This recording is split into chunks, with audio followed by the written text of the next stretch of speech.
소위 말해 지도부가 있었을 거예요. 그렇죠. 내일 가족 투쟁을 하자 뭐 이런 결정하는 지도부가 있었을 텐데 그 지도부 단위는 어떻게 형성되고 있었나요? 그게 이제 아까 말씀드렸듯이 그런 뭐 김기봉 선배를 포함해서 또 이제 직접으로 이렇게 외화되진 않았어요. 그게 아까 임광호 선배님과 김기봉 선배님 그리고 이제 청년운동 하는 또뭐 명섭영이나 이런 분들 그리고는 이제 명섭이라는 분은 성함이 그러니까 그 최명섭이다 말이야. 최명섭 이런 분들 그래서 계속 이제 그 집회 끝나면 또 학생운동하는 또 김용우 김용우 이런 단위죠. 저 그리고 이제 뭐 박성욱 선배 이런 단위 그다음에 영애 언니 김영애 선배 이런 식으로 해서 이분들이 이제 주로 이제 투쟁의 그 지도부 단위 역할을 했다고 보면 되죠. 듣기로는 투쟁 지도부가 뭐 가톨릭 센터 내에 있었다고 얘기를 들었는데요.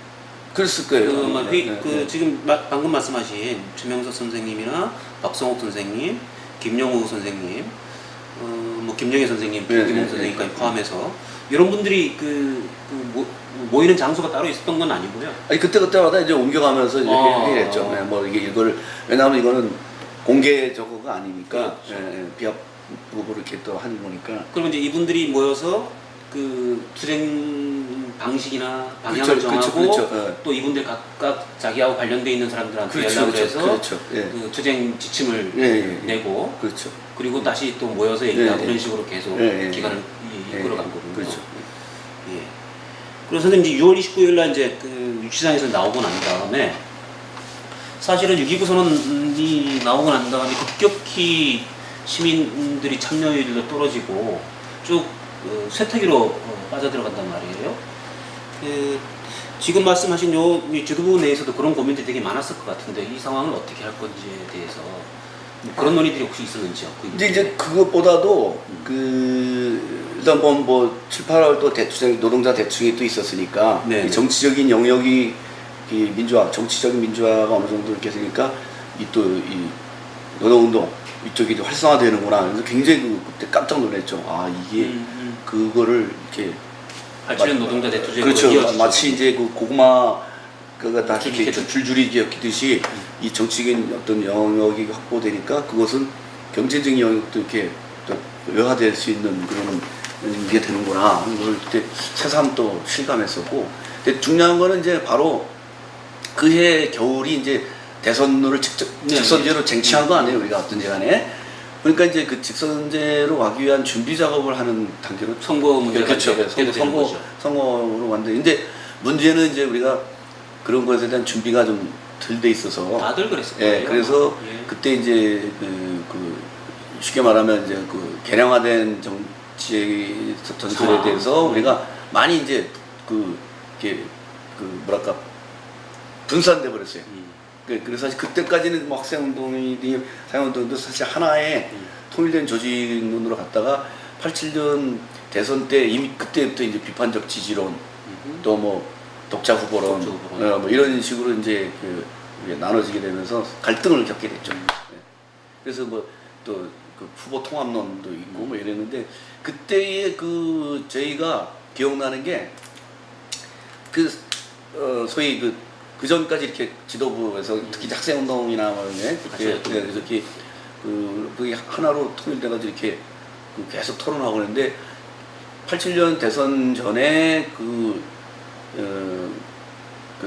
일종의 이제 최초의 사상 논쟁을 한 적이 있어요. 조직 내에서. 조직 내에서 25시간. 그때 재미난 게 지금 교육원 자리 옛날 교육원 자리인데 지금 사회복지 기관인가 그쪽으로 돼 있을 거예요. 거기서 봉산동 성당 옆에. 그렇지.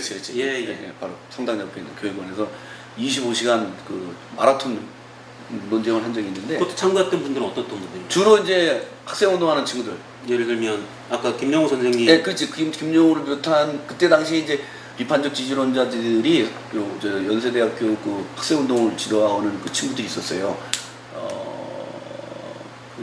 이름이 생각 안 나는데 아무튼 그쪽에 지도부 학생운동하는 친구들. 왜냐하면 그쪽이 좀 영향력이 있고 조직 동원력이 좀 많았고. 아무래도 그 당시에. 그래서 이제 그 친구들하고 이제 사회운동하는. 아까 말했던 박성욱 선생님, 임광호 선생님. 선생님, 예. 최명석 선생님, 예. 그리고 우리 기본적으로는 다 모였고 거기 학생운동 거기 이제 학생운동 포함해서 그렇죠. 근데 학생운동 포함해서 학생운동 이제 그때 이제 우리가 PD와 NL이라는 거를 이제 확연히 이제 구분하게 됐죠. 왜냐면 그 전까지는 하나의 통합된 신문을 그렇죠. 갔는데 그때 반독집 투쟁으로 다 그렇죠. 몰렸었을 때. 근데 그 이후로 이제 바로 PD와 NL로 나눠지게 되고 NL은 비판적 지지로 해서 김대중 후보를 이제 선거운동하는 걸로 가고 주로 학생 쪽이 많이 했었죠. 근데 그거를 통합하기 위해서 치열하게 25시간 했어요. 그리고는 독자 후보론으로 귀결은 시켰어요. 합의는 그렇게 했는데 결국은 그걸 다시 파기시켰지. 그 친구들이. 제가 그거는 그 옆에서 지켜본 사람으로서 분명하게 증언을 할 수 있습니다. 그때 그렇게 독자 후보론 또 학생운동 그룹은 또 그 당시에 전대협이라고 하는 그렇죠. 그런 것도 있어요. 그런 것도 있대 맞아요. 그 지침을 받았어요. 그런 것도 있었죠. 그게 이제 컸던 거죠.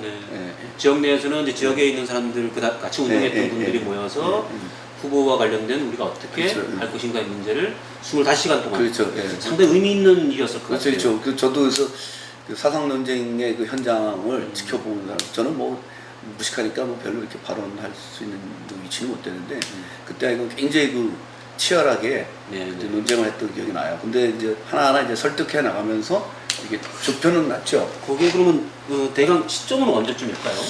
글쎄요. 그게 뭐 12월 달이 대선이었으니까 그 뭐 한